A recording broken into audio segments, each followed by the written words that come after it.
You know, we talk about the deep state, we talk about the globalists. Inflation versus deflation. Well, I mean, Here at Mar-a-Lago.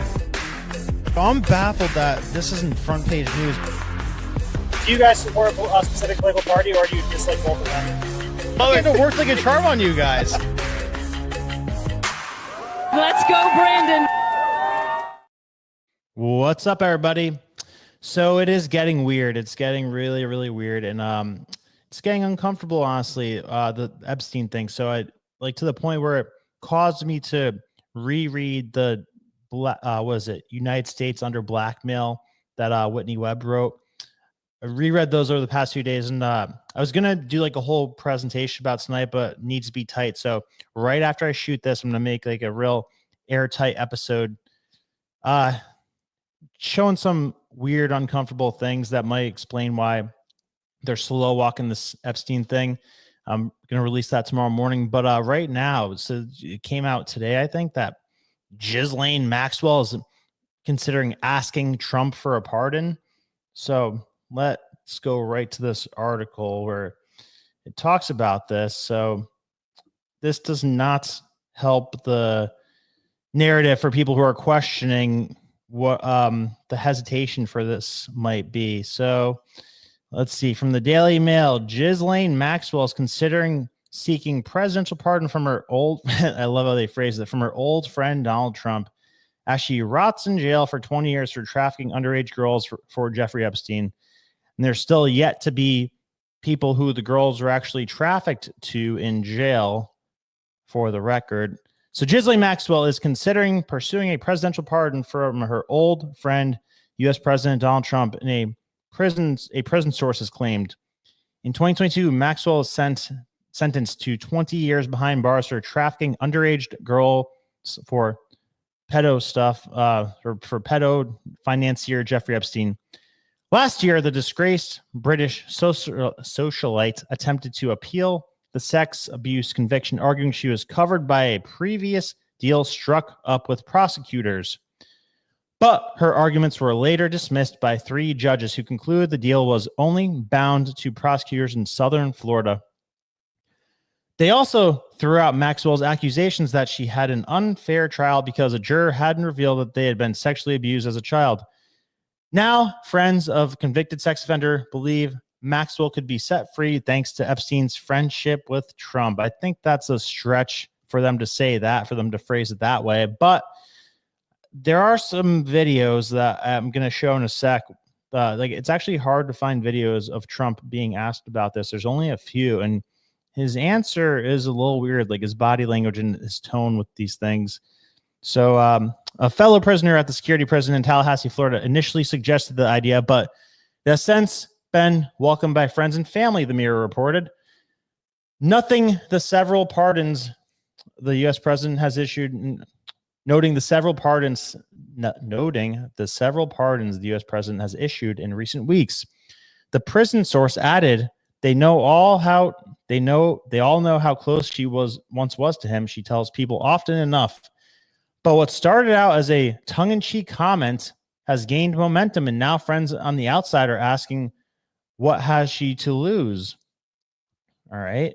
So that is that. And then she maintained loyalty to Trump, not telling anyone about his friendship with her and Jeffrey. And we all know how he rewards people who are loyal to him. There's no way he could do this. Is she insane? Sources have alleged Trump very aware of the supposed information the shammed socialite has about him. Gislaine was arrested during Trump's first term as president. However, her conviction came later when Joe Biden was at the helm of the U.S. Despite previously denying he was ever friends with the pedo Epstein, footage later emerged showing the pair at a private party in 1992. In 2020, producers at Morning Joe unearthed the video, which shows that Epstein was a guest of Trump's at Mar-a-Lago in November of that year. The footage showed the current president surrounded by a group of models and cheerleaders. In one video, the woman described in court documents as Epstein's pimp can be seen dancing behind Epstein and Trump. Look at her back. She's hot, Trump tells Epstein in one clip. The predator Epstein briefly feigns an interest in the hot woman, then soon after seen doubling over with laughter and whispering something in his ear. blah, blah, blah, blah, blah, blah, blah. So we got more. Trump and Maxwell at the Gucci NV perfume launch benefit for cancer patients in New York City, 1997. President Trump has insisted he wasn't friends with Epstein after the financier was arrested for sex trafficking in July 2019 before his suicide a month later. Quote, I had a falling out with him a long time ago. I wasn't a fan of his, I can tell you that. But Trump's interest was piqued when a New York Post article was published in 2020, July, which said Maxwell would name names to save herself. A former business associate of Epstein's claimed in the report, Ghislaine thought she was untouchable, that she'd be protected by the intelligence communities she and Jeffrey helped with information. The alleged intelligence communities, who the friend dubbed to be well-known acquaintances of Maxwell and Epstein, included Israeli intelligence services, Les Wexner, Prince Andrew, President Clinton, and they throw Trump in there, which, just for the record, before I go on with this, I think that if he is involved with this, it's more on the blackmailing side than being blackmailed, which I think is much better. If you gotta be on one of those two sides, that's the better side to be on. Like, because mentor was Roy Cohn, and I'm going to go into great detail of what Roy Cohn did and what his strategies were with the episode that I put out for tomorrow. But I don't think it's a crazy leap to say that like maybe Trump was engaged in some of this like blackmailing stuff, but no, I don't think that he was like on the creepy side of this. According to Confidence Man, written by New York Times journalist Maggie Haberman, Trump was nervous that he could be swept up in the investigation at the time. According to Haberman, Trump was sitting in the Oval Office with his top advisors and said, "You see that article in the Post today? Mention me." The aides sat in silence while Trump continued. Maxwell, say anything about me? ? After Maxwell was denied bail for her crimes in July 2020, Trump said he wished her well, and when asked by a reporter whether he thought she would turn in the names of the powerful people, I just wish her well, frankly, he said. I've met her numerous times over the years, especially since I lived in Palm Beach and guess they've lived in Palm Beach. The president continued to repeat it, his well wishes, adding that he didn't know about the situation with Prince Andrew at the time. But I wish her well, whatever it is. He said, I don't know the situation with Prince Andrew. I don't know. I just am not aware, he said in 2020. President Trump has denied any wrongdoing or inappropriate behavior involvement with Epstein several times over the years. All right, got it. So, and, with all that said, like I still maintain that he's like absolutely a hero and doing God's work, Trump is.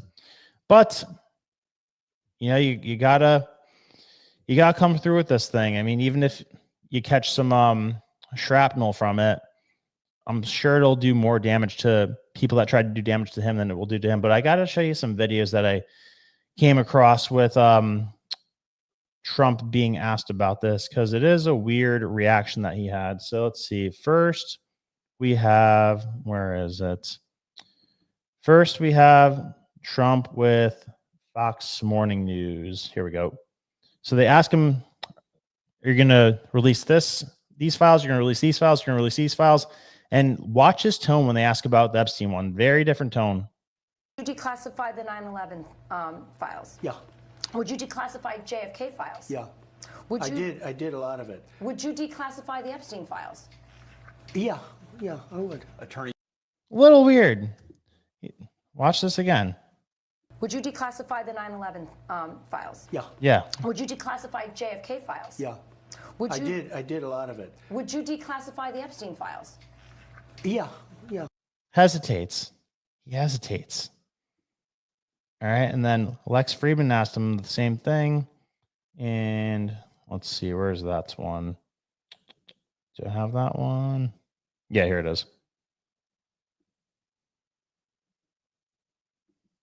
Some of the documents on Epstein. Some hesitation about Epstein, releasing some of the documents on Epstein. Why the hesitation? I don't think I'm not involved. I never went to his island, fortunately. But a lot of people did. Why do you think so many smart, powerful people allowed him to get so close? He was a good salesman. He was, was a hale and hearty type of guy. He had some nice assets that he'd throw around, like islands. But a lot of big people went to that island. But fortunately, I was not one of them. It's just very strange for a lot of people that the list of clients that went to the island has not been made public. Yeah, it's very interesting, isn't it? Interesting. Probably will be, by the way. Probably. So if you're able to, you'll be. Yeah, I'd certainly take a look at it. Now, Kennedy's interesting because it's so many years ago. You know, they do that for danger too, because, you know, endangers certain people, et cetera, et cetera. Changes the subject right away. So that's a little bit weird. That's a little bit weird. And what is it? So Pam Bondi blocked Laura Loomer's account this week too, because Laura Loomer showed some documents on how Pam Bondi was a consultant for, what was it? A consultant for Qatar. I mean, and it seems like she was a consultant just for the, what was it? The Olympic Games, making sure there wasn't like human slave labor type of stuff taking place. But she was making like $115,000 a month. And I mean, that really wasn't really too crazy to me, but for her to block Laura Loomer's account, I think that's illegal for one thing. And for two, that's kind of like makes me think she struck a nerve.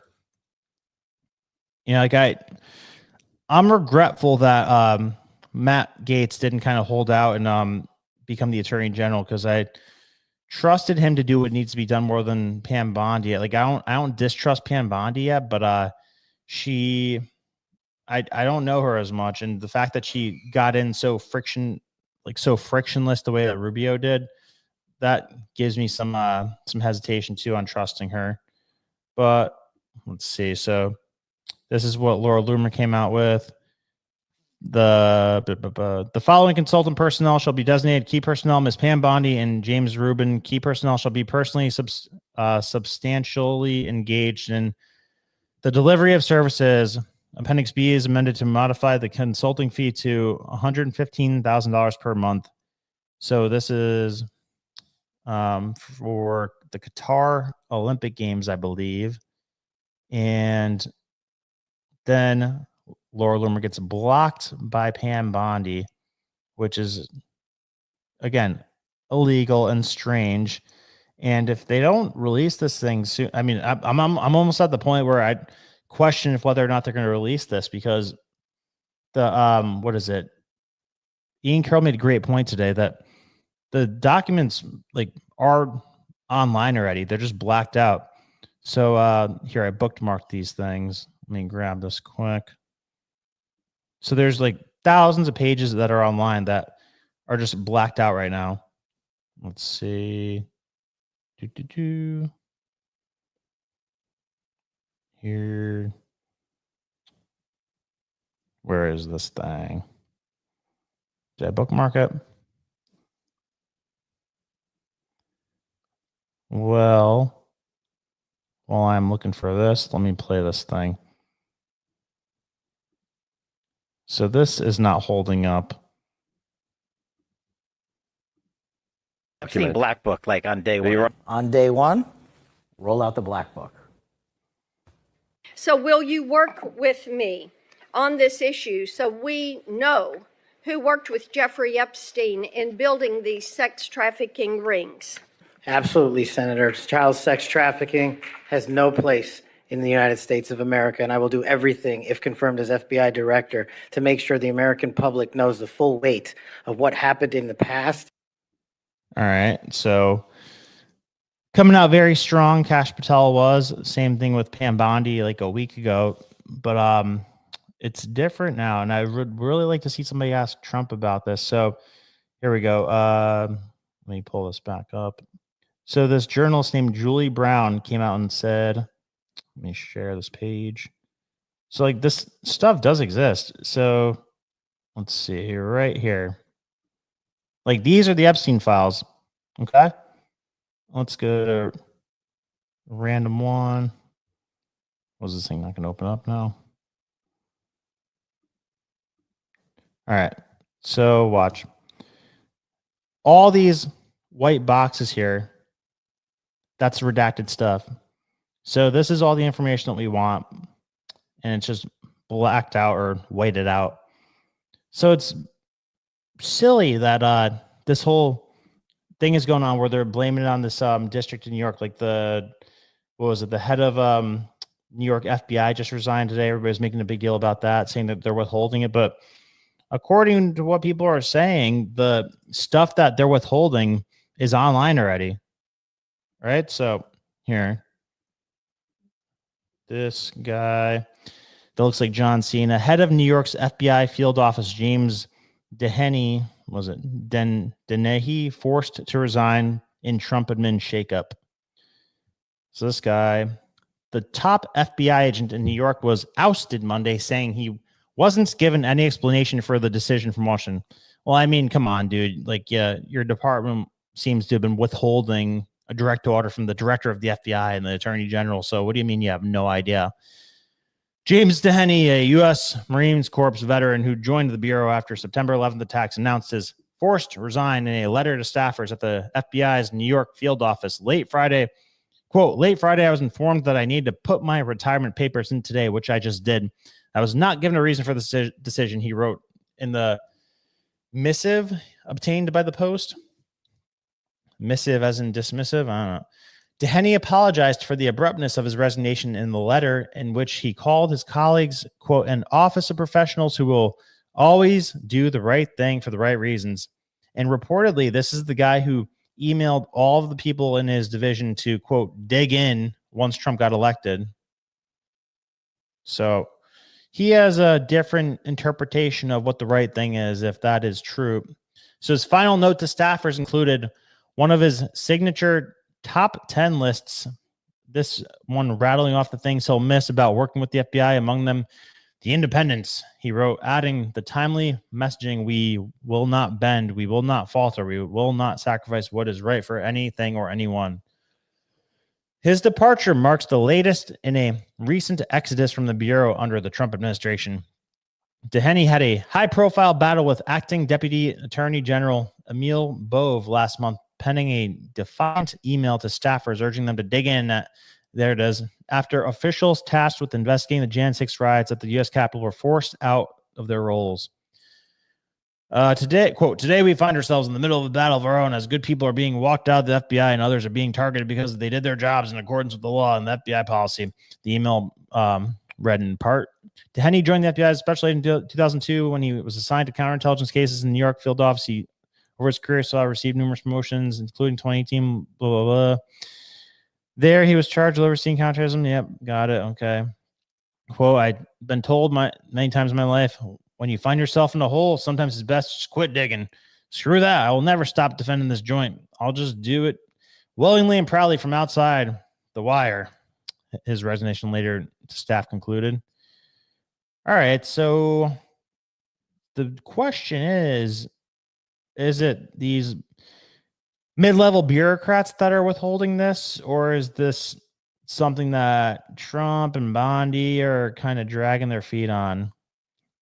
Don't know that yet. I'm going to make a kind of case for both scenarios tonight, but see, I think Trump needs to act quickly with this, because every day that people like James Comey and John Brennan and James Clapper are still out there roaming around plotting and planning, like, it's increasingly dangerous for Trump. Like, I would not feel safe if I was him with those like deep state lifelong people kind of just roaming around plotting and planning against him, because they are still fighting for their lives, literally and figuratively. Like, did you see what I think I showed you the other day, but Cam's audio was just god awful, and I feel like it made the whole podcast episode like incoherent. So let me show that again real quick. But let's see.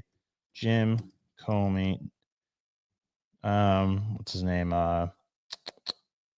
The Flynn. Jim Comey Flynn. So this thing resurfaced a week or so ago. It's really gross. It's James Comey bragging about how he entrapped General Flynn into lying to the FBI, and that's what he went to jail for. But then Flynn comes back and has a savage response to this like 2 days ago. Sending up in the sit room. How did that happen? I sent them.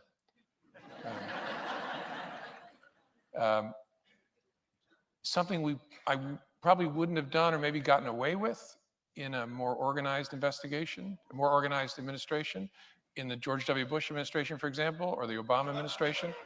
The protocol, two men that all of us have perhaps increased appreciation for over the last 2 years. And in both of those administrations, there was process. And so if the FBI wanted to send agents into the White House itself to interview a senior official, you would work through the White House counsel, and there'd be discussions and approvals and who would be there. And I thought, it's early enough, let's just send a couple guys over. Demon. And so we placed a call to Flynn, said, hey, we're sending a couple guys over. Hope you'll talk to them. He said, sure. Nobody else was there. They interviewed him in a conference room at the White House Situation Room, and he lied to them. And that's what he's now pled guilty to. What did he think they were coming over there for? I don't think he knew. No, we didn't tell him. Just said, we got sending over a couple of agents. I want to ask you some questions. I didn't have this conversation. My deputy director did, but hope you got a few minutes. You can sit down and talk to them. And he said, sure. The laughing crowd is the craziest part of that. So, yeah, that guy's dirty, dirty dude. But now, hopefully his day's coming. So this is the message from General Flynn just the other day. It's James Comey. Coming out of the woodwork, and we're funneling it into the right governmental offices to do the right things. And let me tell you, these people are busted. And so for Jim Comey, that's why I said earlier, Jim, if you get this message, start thinking about what you're gonna give up, because you're gonna give up some of your freedom, because you're gonna go to jail. You must go to jail because of what you did. But maybe they'll cut you a little bit of a deal, and they'll put you in a softer prison for a shorter period of time, because you're able to give up some evidence on some of these other people who are even more deeper than you involved in this. Because Jim, you know exactly who I'm talking about. So, like I said, these people are on their back foot right now. They're knocked back. They're on their heels, and got to take advantage of that. We can't let them gather, reconsolidate, or catch their balance. You got to take these people down with the law while they're weak.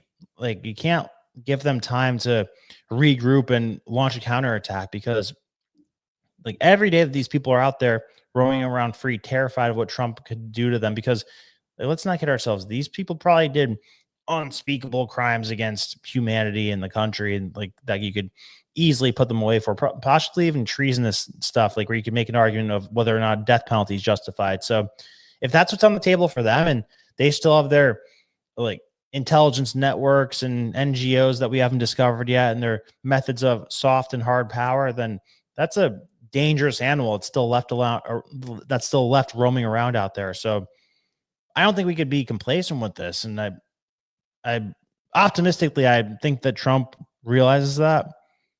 And maybe it's a good thing that we don't know what he's doing about it, because if we don't know, then it's less likely that the people that he needs to go after know about it. But if he releases the Epstein list and there's nothing super damaging about him in it, then, that could be a method to take these people out easily in a politically palatable way. And I mean, shit, if he's on it for doing some blackmail here and there, then like just redact his parts. I mean, come on. Now, speaking of breaking the law, AOC admitted to advising criminal aliens on how to avoid ICE detection, which is illegal. So she did break the law, and Tom Homan has promised time and time and again, if you aid and abet illegal immigrants, you will go to jail. So AOC might be on the chopping block for legitimately have committed a crime here. Dispute, if that's the right word, with Tom Homan, the president's Homeland Security czar, so-called. You held an online forum, a Know Your Rights forum, that he didn't like. What were you doing? What was your goal as you saw it? My job is to educate and act as a liaison of critical information to my constituents. And I was informing all of my constituents of their constitutional protections, and in particular, their constitutional protections against illegal search and seizure in the United States. Holman was upset, I suppose, because he felt that you were giving advice to people who were here illegally. Mhm. Were you? I was giving advice to all of my constituents. Yeah. He said he was going to report you, or even that he did reach out to the Department of Justice. Are they your constituents, though, if they're illegal? No. Have you heard from the Department of Justice? I have not, and I intend on reaching out to the Department of Justice to inquire. Really? What would your question be for the Department of Justice? Well, there is a member of the Trump administration who is threatening and seeks to open an inquiry. And are you going to do it? What would you learn? What do you hope to learn from that exchange? I think it's important to know where this administration stands and if they intend on using political intimidation to silence their critics. Political intimidation or just the actual law?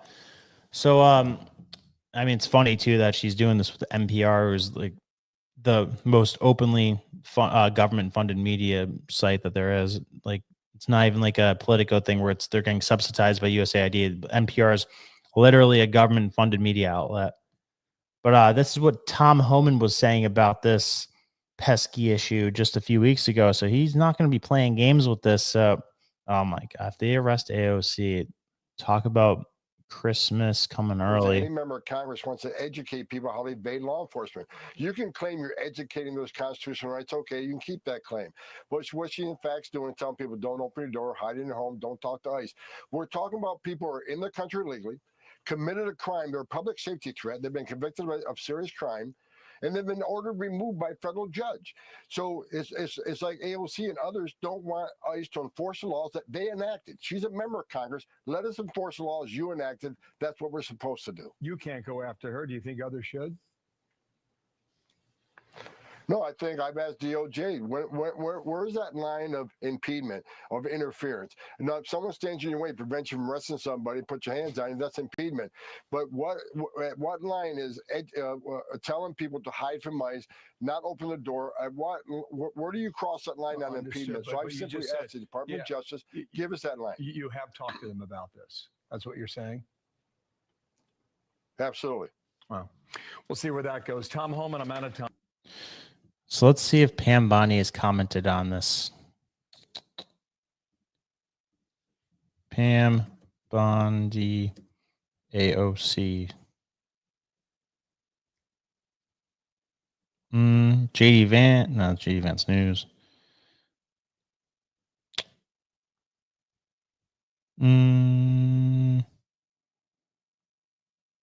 Nope, looks like nothing yet. But let's look up what the law is. He said he cannot do it. So who has the power to charge a member of Congress with a crime?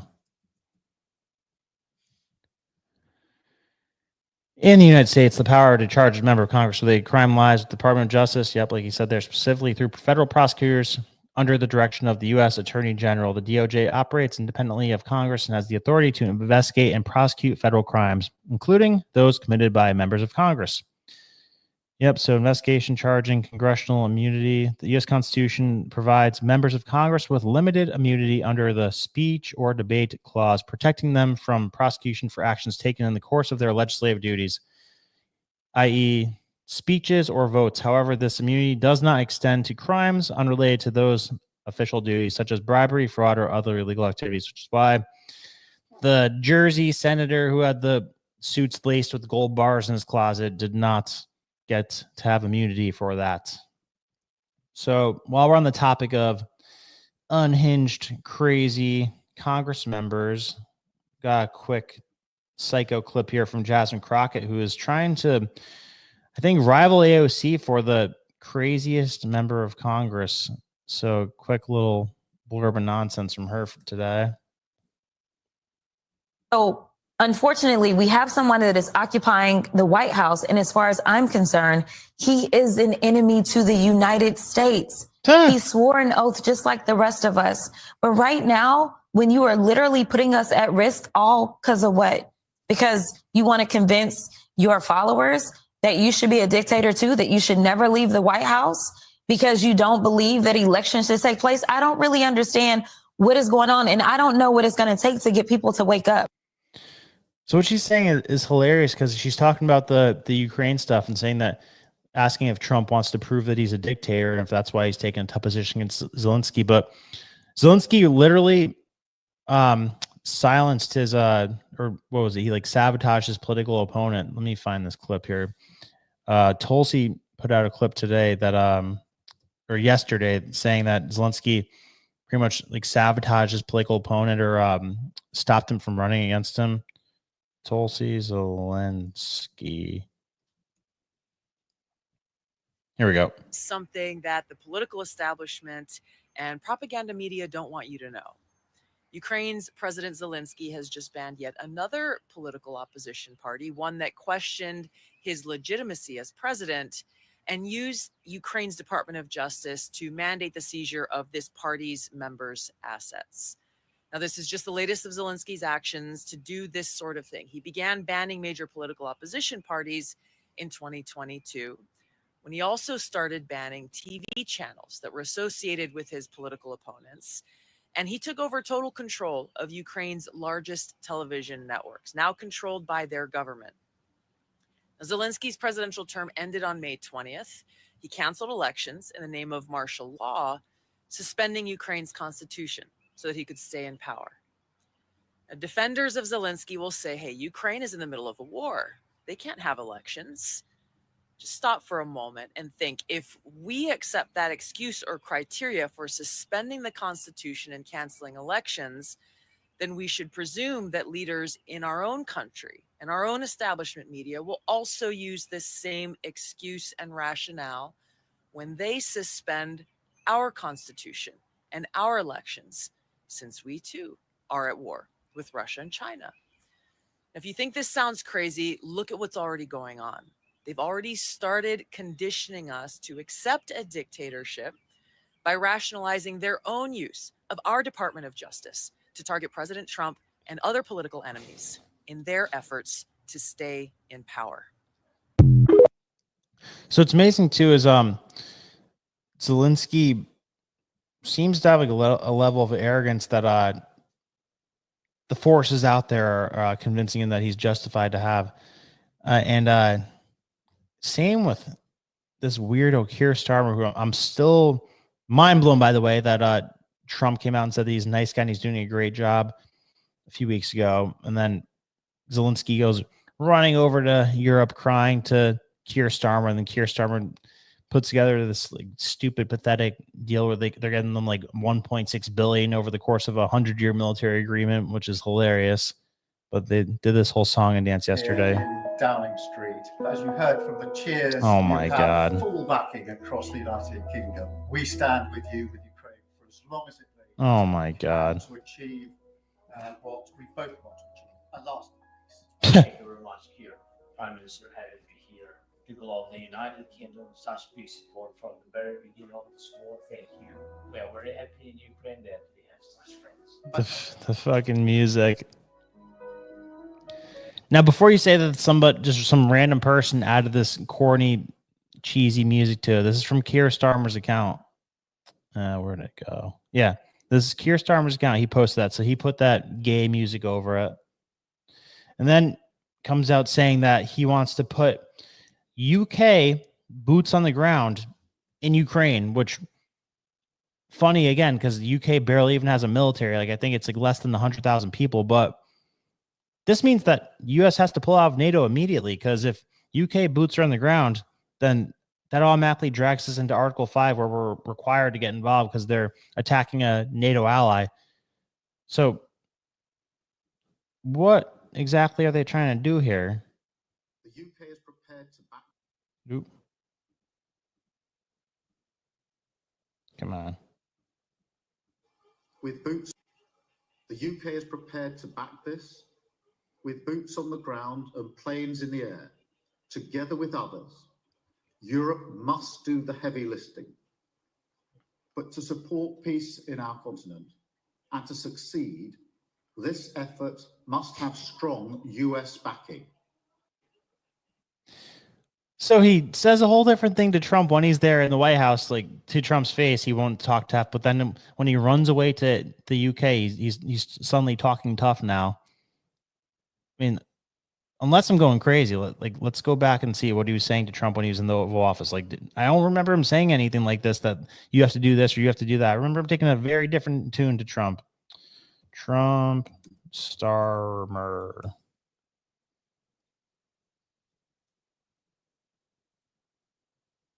Meeting.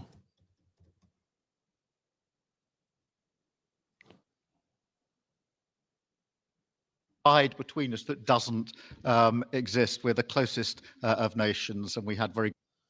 Here we go. In conference, Vice President Vance condemned free speech violations in the UK, particularly. Could you respond? What is your message? I have an idea. We have the man right here. Come on. Let's go, JD. We're putting you on stage. Great. Yeah, look, I said what I said, which is that we do have, of course, a special relationship with our friends in the UK and also with some of our European allies. But we also know that there have been infringements on free speech that actually affect not just the British. Of course, what the British do in their own country is up to them, but also affect American technology companies and by extension, American citizens. So that is something that we'll talk about today at lunch. We've had free speech for a very, very long time in the United Kingdom, and it will last for a very, very long time. Well, no, I mean, certainly we wouldn't want to reach across US citizens, and we don't, and that's absolutely right. But in relation to free speech in the UK, I'm very proud of our history there. Yeah, I don't like that they let him just say that and get away with it when it's clearly not true. But let's see where. In the near future, we'll be announcing. Oh, this is the full thing. Trying to get a quick clip of them talking about Ukraine specifically. Ukraine.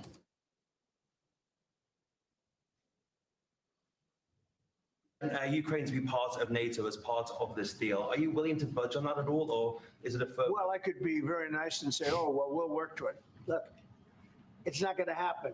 It's just not going to happen. That's what started this whole thing. Biden said that, and all of a sudden the guns started. That was one of the primary reasons this started. And this was long before President Putin.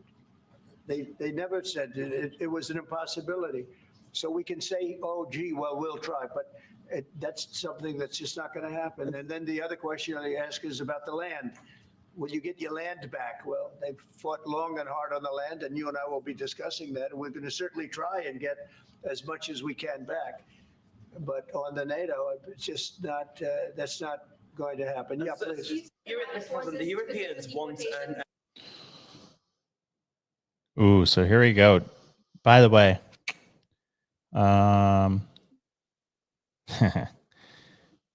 51 minutes ago, apparently, Trump pauses all military aid to Ukraine. Oh boy. From The Guardian, Donald Trump pauses all U.S. military aid to Ukraine. Let's see. What is this?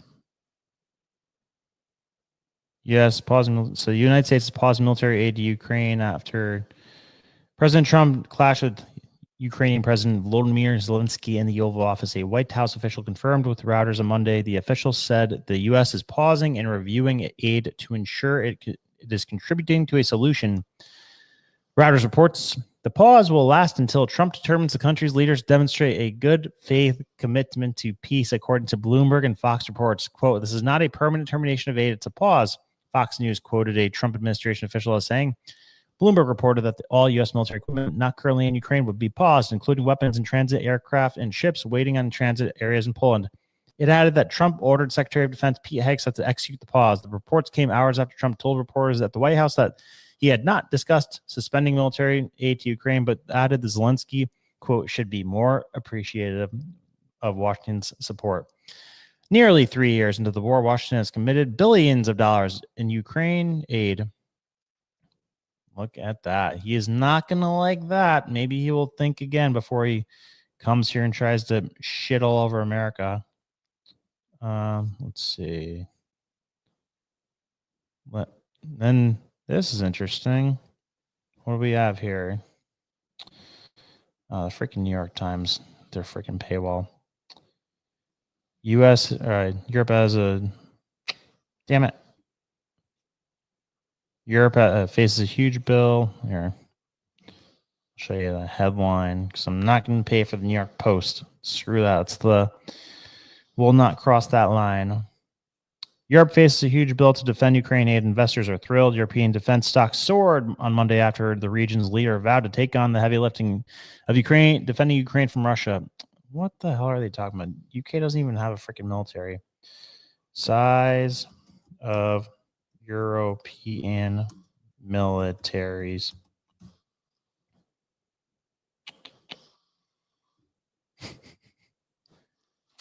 Let's see.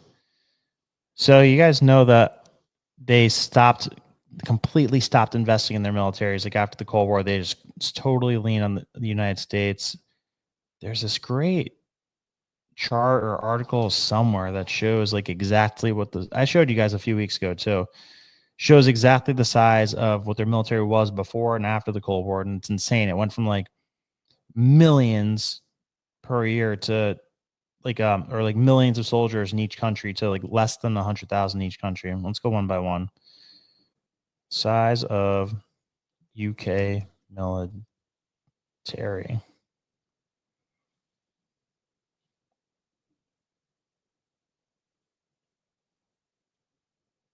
It's only from 2012, but yeah, look at this. What is this number in thousands? So 138,000 is what they have in their military right now. And Starmer's talking about boots on the ground. More than 138,000 people have died from both sides of Russia and Ukraine. And you want to send your entire freaking military there for something that doesn't need to be happening? Well, actually, that's not too surprising of him because he looks like a robot psycho. Let's see. Defending Europe without the U.S. First estimates of what is needed. Oh, boy. Some in Europe may be frustrated with Brussels. Is this a recent article? Where is this from? Quantifying the Russian threat. Europe needs... First priority is to continue supporting Ukraine. With experienced military is currently the most effective deterrent against Russia attacking EU. Ukraine decides that...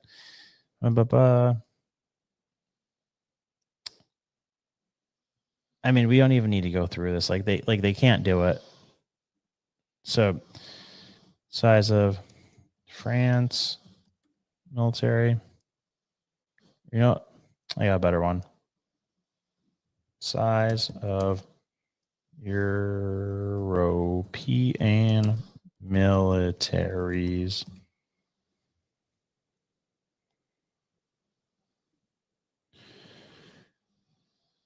There's a chart somewhere that's the perfect chart.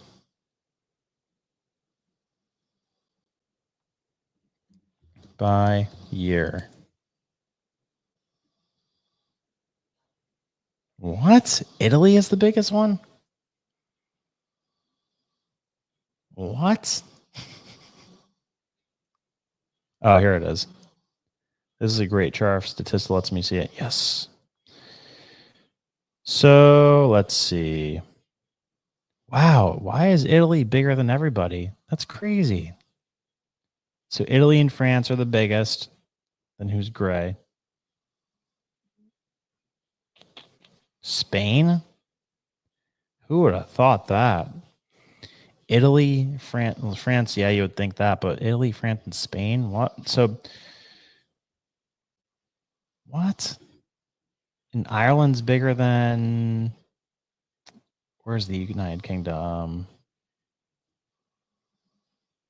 Yeah, Ireland's bigger than the United Kingdom. That makes no sense. That makes no freaking sense. So the United Kingdom was 318,000 1989 and just starts cascading downward. and is at 149,000 by 2019. Whew. So yeah, there you go, Ukraine. Have at it. Have at it. The biggest one, so guys, like, what are we talking about here? Russia's got millions of people in their military. Let's see.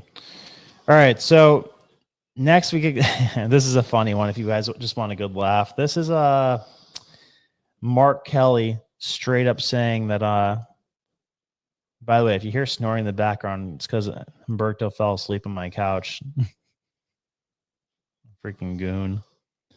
All right, Mark Kelly had a little PTSD moment. Like, he admits that he has PTSD from Trump's interaction with Zelensky, probably because he lost out on so much sweet military industrial complex money in that Oval Office. But I wanted to start by just asking you about that meeting with Zelensky you attended by a bipartisan group. What was that like, and what was the response in the private room to him?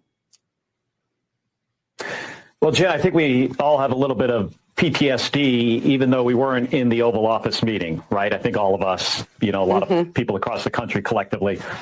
The contrast between the two meetings was quite remarkable. With Zelensky that morning, I think there were about 10, maybe a dozen of us, Democrats and Republicans. It was very constructive. I would say one of the most interesting things about it was that at the beginning of the meeting, the chairman of the Armed Services Committee, Roger Wicker, senator from Mississippi, asked the cameras to leave. And then we got down to business. Zelensky, as he always is, this guy is habitually thankful to the American people, to the United States Congress, to the president. So it was constructive. Not a single one of us expected what happened in the Oval Office to happen. And I have to say that was a mistake. I think it was a miscalculation by the president. Bullying an ally of ours makes us look weak. And when we are weak, we are less safe.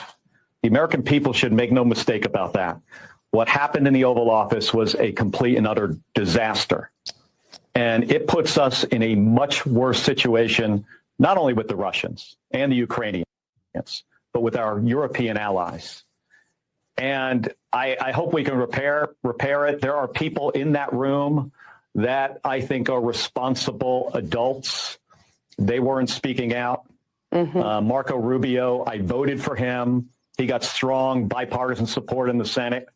I wish he would have said something. Mike Waltz, the same. I think he spoke a little bit in the room, but I think it's going to be up to them and other folks in the administration like them to try to put this back together. Let me ask. Like, what does this guy want Trump to say? Like, does he want him to let Zelensky come in there and steamroll him? Like, the guy's clearly being difficult and clearly trying to, I guess, swindle us, you could say. I mean, I don't know. I just don't know how people like this try to act like they're really advocating for what's best for America. Because, I mean, I got another one here, too. Like, I could play these freaking things all day. It's crazy that people react this way. Like, I showed it this weekend that you literally have people in New York protesting, like, as far as the eye could see, with the fucking Ukraine flags on and, like, all outraged about that. You got single white middle-aged women in Vermont protesting in the snow, yelling and screaming about Ukraine and how it's so tragic and terrible. You know what's tragic and terrible is that there are still pedos, kids who sexually assaulted children, might have killed them. They're still running around free. Like, why aren't you protesting that? You aren't more outraged about that people in the Southern District of Unit of New York are withholding that from the government. Like, you're not outraged about that, but you're outraged that we're not going to keep funding death and destruction in Ukraine. Like, it's madness. Like, like, we know how effective brainwashing is, but, like, man, dress code, but letting someone in the Senate chamber this is a whole shit show right here too. Dressed like this really crosses the line. It is amazing to me that this is even a conversation that we are having. That's right. And it is just a total fall into the Trump reality television show that was his plan from the beginning. He is a top marketing. I would say he would run a phenomenal agency, social media agency as well. But the fact that this is what continues to get airwaves and real estate in our minds when it comes to the fact that we are now regressing back to another chapter in the Cold War is so stunning to us. Churchill came to the White House during World War II in his military garb. We have seen our elected officials go to post-natural disaster zones wearing windbreakers. Zelensky is in the middle of a war, and it is fully appropriate. I actually think that Churchill analogy, first of all, it's been made before. And when the war started, a lot of people said that he was channeling a sort of Churchillian Let me stop so I can puke real quick. Well, I mean, actually, you know what? At first, before I was red pilled on Churchill, like, I guess this would have annoyed me, but, you know, Churchill was a piece of shit and Zelensky's a piece of shit. So actually, you know, we could call Zelensky Churchill, somebody who's forcing a war to keep going where it's not necessary for it to keep going. That actually could fit. You know, that's a good poll question. Is Churchill a POS? I'll put that in the chat right now. By basically signaling to his people as their commander-in-chief that they were in a war, right? And now it's become, I think for the right, a symbol that he is cosplaying as a military hero when he's not. Let's talk about what's most important. That was disgraceful, disgusting, disrespectful, dangerous, and bad for not just Ukraine, but bad for American national security. It felt un-American. It felt traitorous. I've never seen a reaction from veterans of all backgrounds like I have in the last couple of hours to that disgust. Stop BS alert. What veterans are you talking about, dude? Like, every veteran that I've spoken to is beyond happy about this, that the president actually stuck up for them and had their back. Like, if we keep escalating this, it's going to be their asses that are on the line that have to risk their lives for this totally unnecessary situation. Like, any veteran that is upset about this, that feels the way this guy feels, I can't help but imagine they're benefiting from this thing going on. Like, if they're a general, if they're working for a defense contractor, but any regular person, any regular everyday veteran that's just minding their own business, going about life, show me the one that's upset about this. I've not seen it. Demoralizing display. So I don't even want to focus too much on what was worn. I want to focus on what was said and what happened. And that was a real low point for American leadership. And right now, it also importantly to focus on makes America less safe. Our allies are less supportive. We have more people around the world who hate us. And America, in my view, hasn't been this isolated since I and many others invaded Iraq. And I think that's what we have to focus on, is that America is less safe today because of that. Yeah, I don't think people care about the clothes. This is something that people have talked about with Zelensky since the start of the war. He's typically worn the military fatigue, and people have talked about that. Washington, D.C. So just to be clear, I don't want to interrupt you, but please continue. But the reporting is that this was a problem for President Trump, that it set the tone for their meeting, which is why we're talking about it, because it actually had an impact on how they conducted this meeting. So the good thing is that everybody saw at the beginning, the conversation, that joking that Donald Trump said, he said he looked nice. I actually thought that Zelensky, as opposed to the fatigue, I thought he looked good in what he had on. Donald Trump pointed that out. But it also, in that exchange in the Oval Office, he even joked about the fact and said that I think he looks nice. That's literally what Donald Trump said. Now, I thought that the reporter's question actually was just absolutely ridiculous. I don't know who the guy is. It is Marjorie Taylor Greene's boyfriend. Well, so you're using your time to ask questions about clothes? Yeah, but it just goes to show the shallow I think the description of a reporter is a bit of a stretch. Yes, exactly. Why he's in the Oval Office to begin with. Yeah, on this question of like what's happening with the diplomacy playing out publicly in this way. I mean, Donald Trump is a reality TV show producer, but here's Karl Rove saying this was a whole mistake. This is why diplomacy should never be conducted in public. Real quick, hit that like button. Let me tell you a little story about Karl Rove. Let me tell you a little story about Karl Rove. So, not confirmed, but I read in a book one time called The Bush Family of Secrets that to really describe who Karl Rove is and what he does, he was like the little bitch boy for the Bush family and would just do anything they said. And reportedly, one time when George Bush Jr. was running for Congress, a congressman walked into the bathroom at Capitol Hill to see Karl Rove with Bush's foot in his hand, wiping dog shit off of Bush's shoe because he was a dumbass and like he was like a man child that couldn't take care of himself. And Karl Rove was so shameless and such a kiss ass that he was literally wiping dog shit off of George Bush Jr.'s shoe. So I don't know why people take him seriously. I don't know why Fox News still sees any value in letting him speak on their network. But here is the useless, foolish opinion that he had on it. I'm confident that we now know that, for example, in World War II, there were heated disagreements between Franklin Roosevelt, Joseph Stalin, and Winston Churchill, but we didn't see them broadcast on TV. This is a mistake to have it broadcast. This was not the moment that should have been televised. It wasn't just a mistake. It was an ambush. I mean, this was a plan. This was a politically calculated ambush from all sides, right? No one would feel comfortable walking into an environment like that from any country, and no one should be treated that way. From the reporter to the greeting to the mocking of his clothes, it was beneath America and beneath the White House to treat a guest in our country and a leader who is actively engaged in combat, who is right now losing his fellow service members, who's losing his women and children. I want to know what the deal with this guy is, because he's a veteran. This is not how veterans speak. Is he wearing a Ukraine flag right there? Paul Rickoff. I'm gonna look him up while we keep playing this thing. But this is not a normal way for a veteran to speak. I don't know about you, but like, do you guys hear any veterans that you know speak this way?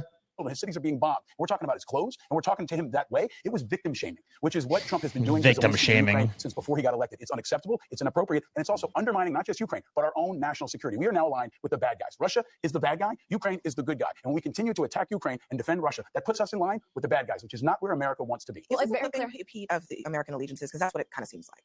Well, actually, I want to weigh in on the clothing. I know you're trying to distract us from it. Okay, But I do. wait, No, no, I do. no, This is why. No, this is Smart the conversation. clothing. Let me do Hang on a that. second. Hold on. Let me Wait on the say. clothing, but I'm going to respond. But as an alum of the George W. Bush White House, I have an old-fashioned view of this and a pretty hard line. Tie, jacket, no jeans, Oval Office. That's where I stand on this. But if we're going, hold on.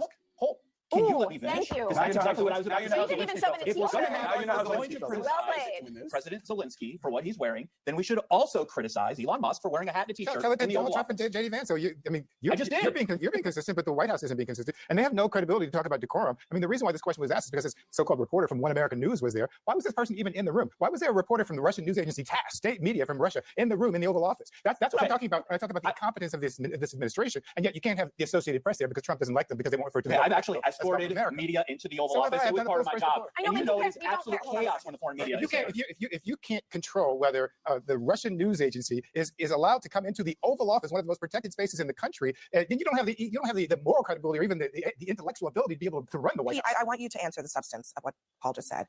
He said this is victim blaming, victim shaming of Ukraine, which is the victim in this whole dynamic.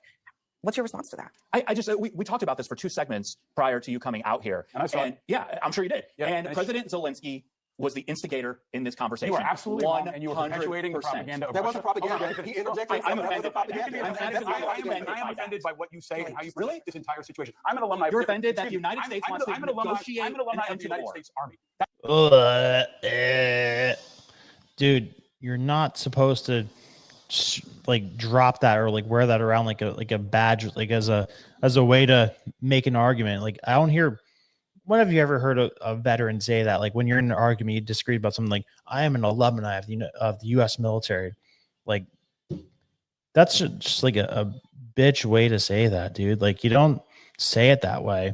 And I'm not even a veteran, like, but that just feels gross to hear somebody say it that way, especially when you're making that kind of argument. And so this guy runs a foundation, what is it?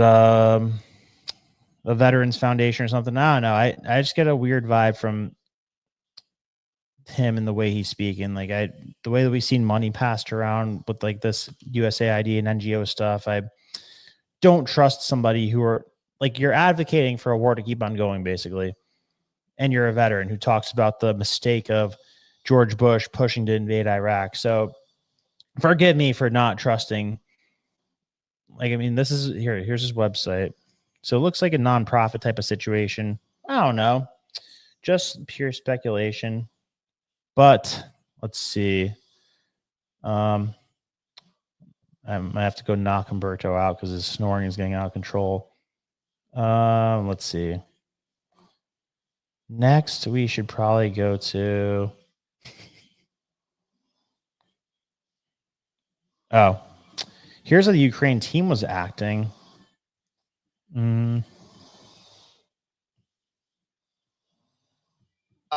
A meeting after that exchange, after the press was asked to leave, and we advised the president, pretty much unanimously advised the president that after that insult in the Oval Office, we just do not see how that could move forward, that any further engagement would only go backwards from this moment on. And that's what we walked over and told President Zelensky and his team.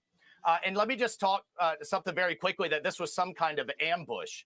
Right. That is absolutely and categorically false. Look, we had Yeah, quite the contrary. I mean, like the other dude was saying that too. Like this was an ambush. If anything, it was like a predetermined thing from Zelensky to go in determined to not have a solution that Trump wanted to have. Like he's getting this weird sense of boldness or audacity from somebody who's telling him like, hey man, make sure this thing doesn't end. That's the vibe that I'm getting. What other BS happened with this? I think we could put a pin in the nonsense with that.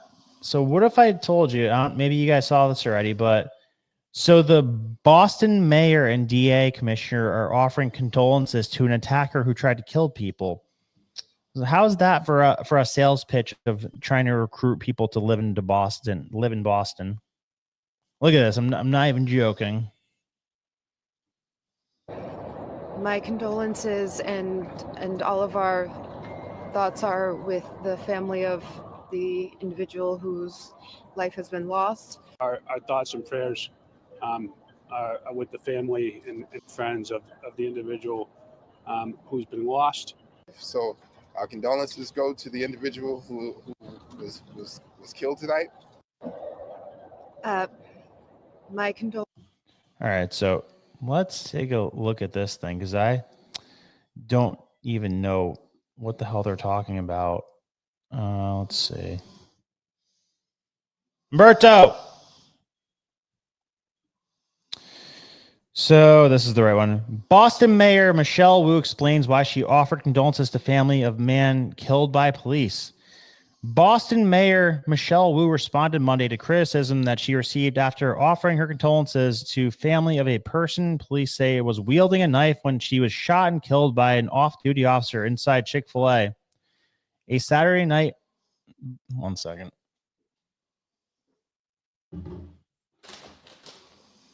A Saturday night. Let me lose my spot. A Saturday night on Boynton Street. The armed suspect, later identified as 32-year-old Lamarck Jaramillo of Roslindale, allegedly chased two people into the busy fast food restaurant and was trying to stab them. Boston Mayor Michelle Wu offers condolences. City officials said an off-duty officer attempted to Jaramillo to drop. Is that a typo? To drop the knife, but when he refused, the officer shot and killed the suspect. My condolences on all our thoughts with the family of the individual whose life has been lost. And I'm also thinking of all the people who were impacted here today and in one of the busier parts of the city with this tragedy. Wu said during a Saturday night press conference, quote, "I'm glad the officer is safe and very grateful for a quick response from all of our first responders here. It again is such an active part of Boston." Wu's remarks gained national attention on social media, including from Republican Congresswoman Nancy Mace from South Carolina. Condolences from the mayor of Boston. Wait for it, to a knife-wielding man trying to kill people. Thankfully, this guy was stopped in his tracks by a brave law enforcement officer. Mace posted on X, the formerly Mayor Wu explains the response. Following the event on Monday, Wu was asked specifically about the Mace's criticism. Quote, "It's unfortunate to politicize being at the scene of a tragic incident. Our officers are extremely difficult and dangerous situations every single day and keeping our residents safe," Wu said. Quote, "I express condolences along with our police commissioner and district attorney because every loss of life is a horrible tragedy. I am grateful every hour of the day for a work of Boston police officers, blah, blah, blah."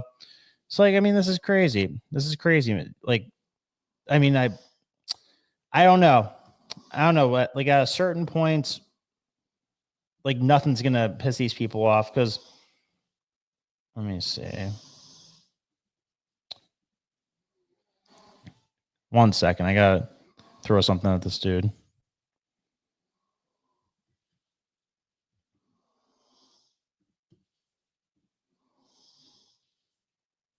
Here we go.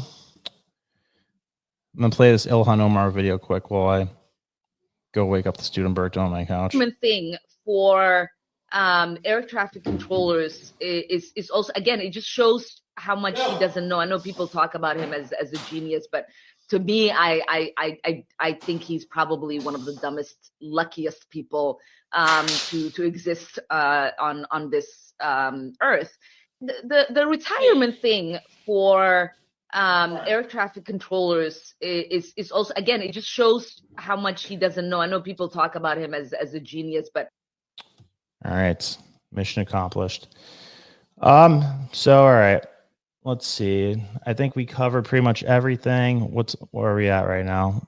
Let's read some comments, and then I will.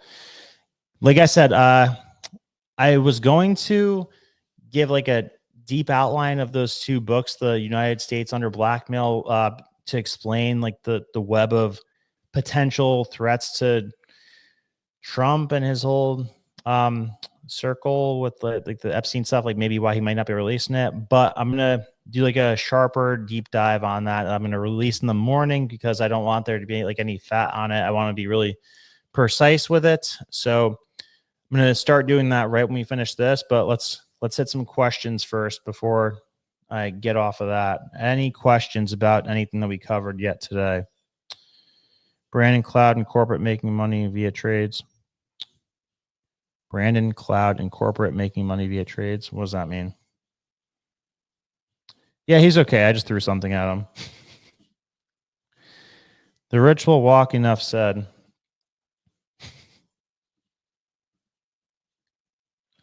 Off of the trends he's helping us analyze. Huh? Come on, any good questions? Any good questions before? I know, Landon. I just had to wake him up. It's insane. Like, you should have seen when. Yeah, don't even get me started. I told you guys about the whole Brazil thing.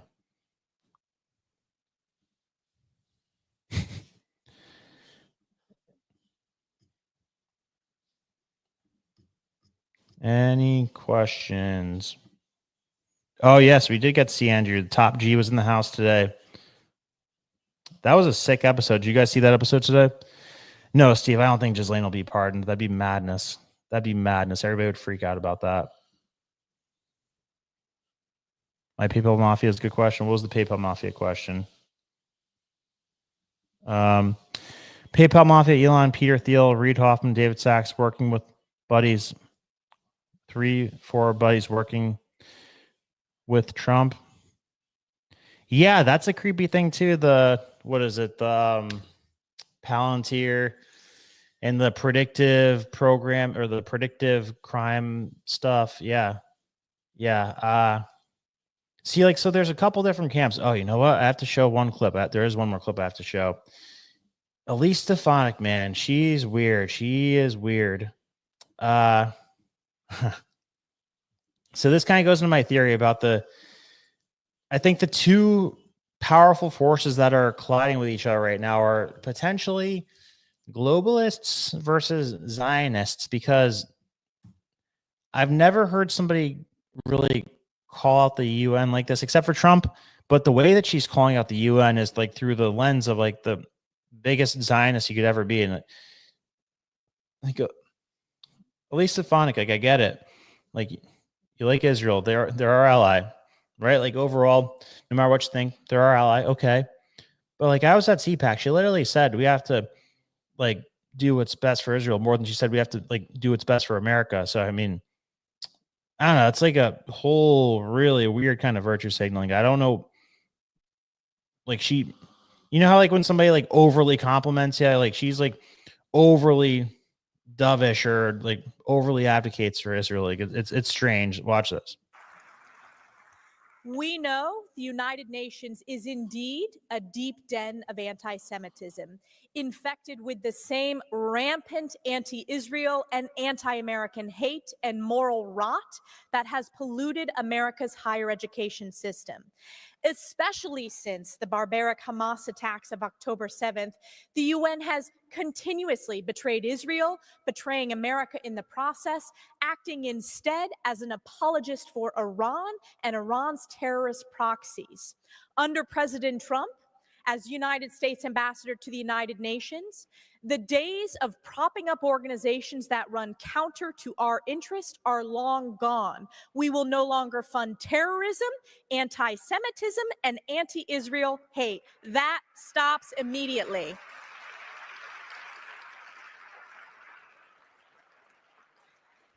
And I am so proud that President Trump has the strongest record of any American president when it comes to standing with Israel. From moving the U.S. Embassy to its rightful place, Israel's eternal capital of Jerusalem, to negotiating the historic Abraham Accords, the greatest stride towards peace normalization in more than a quarter century, to aligning U.S. Central Command with Israel, a change that fostered daily communications with the IDF, joint exercises, and crucial coordination with British and Arab partners that helped defend against the unprecedented Iranian attacks against Israel last year.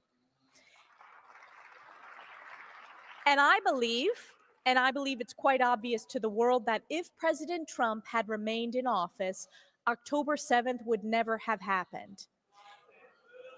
He has brought his pro-Israel policies to the White House, and in just a month, the world has watched as President Trump reasserts America First, peace through strength foreign policy. Only 12 hours after his reelection, Hamas terrorists called for an immediate end to the war, a direct result of President Trump's restoration of American strength to the world stage. Innocent hostages taken by Hamas terrorists have been returned home, as President Trump promised all hell if they were not brought back. And we will continue to work until every hostage comes back home and is returned home.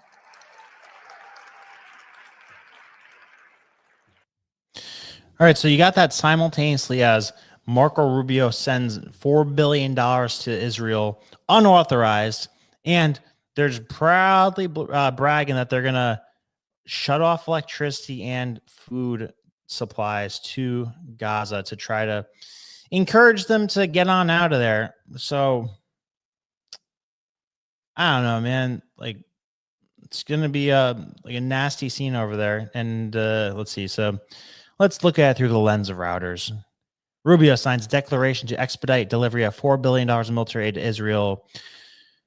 Said on Saturday, he signed a declaration to expedite delivery of approximately $4 billion in military assistance to Israel.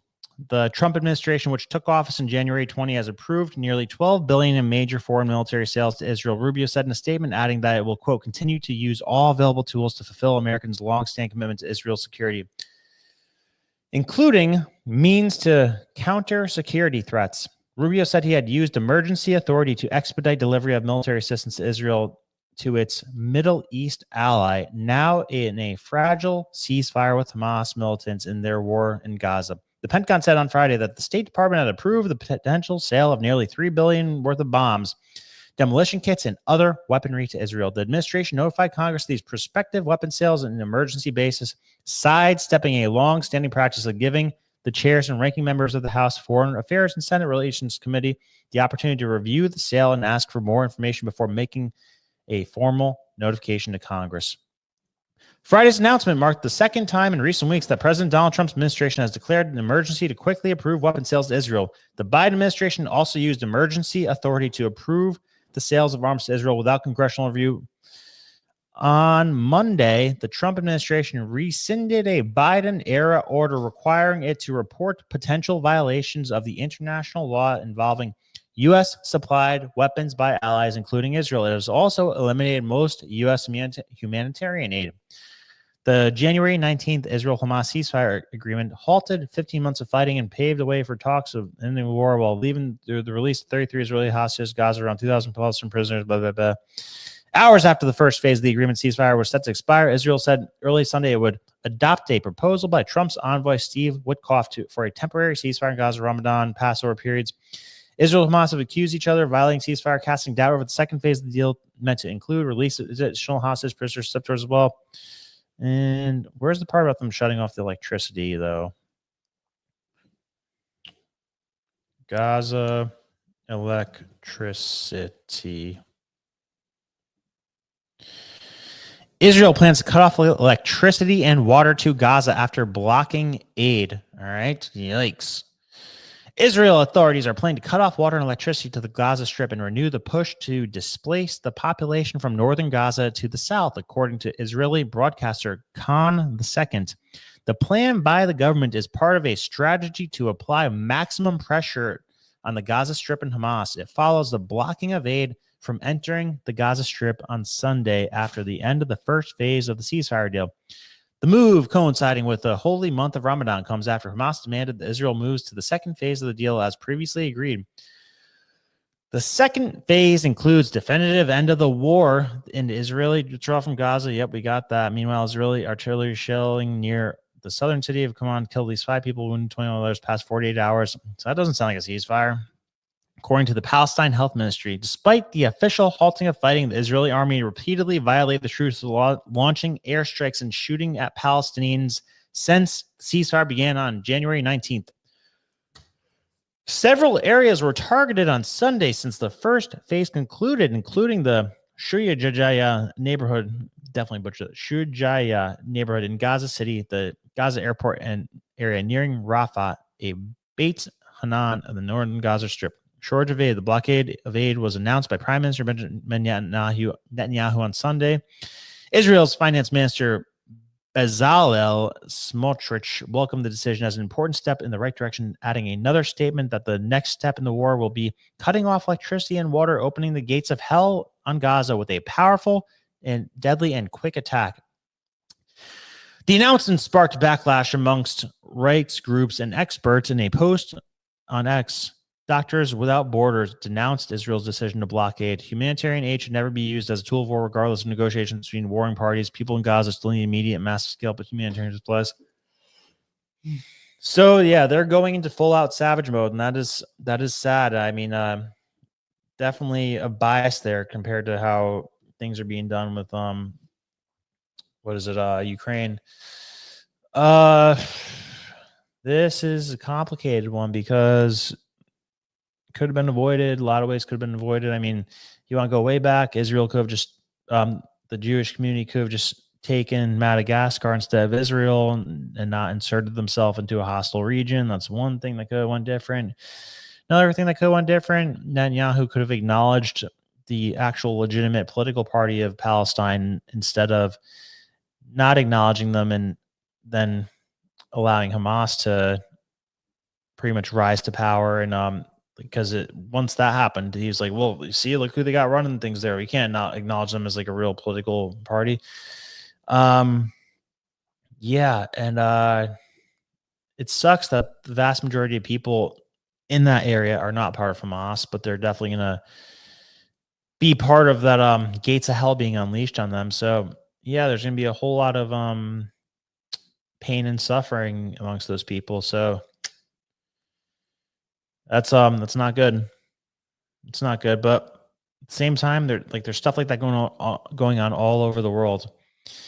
And a lot of that pain and suffering and poverty can be traced back to stuff that we're doing. Like a lot of places in the world could be much better off if it wasn't for the things that we do to them to kind of set them back. I mean, Africa, for example, like 70 people got their heads chopped off just for being Christian last week by ISIS members.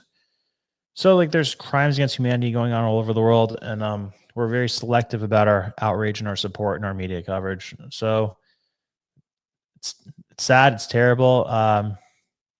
There's definitely an Israeli bias amongst the Trump administration. Like we knew that going in. We knew that was probably the hidden hand that helped him win.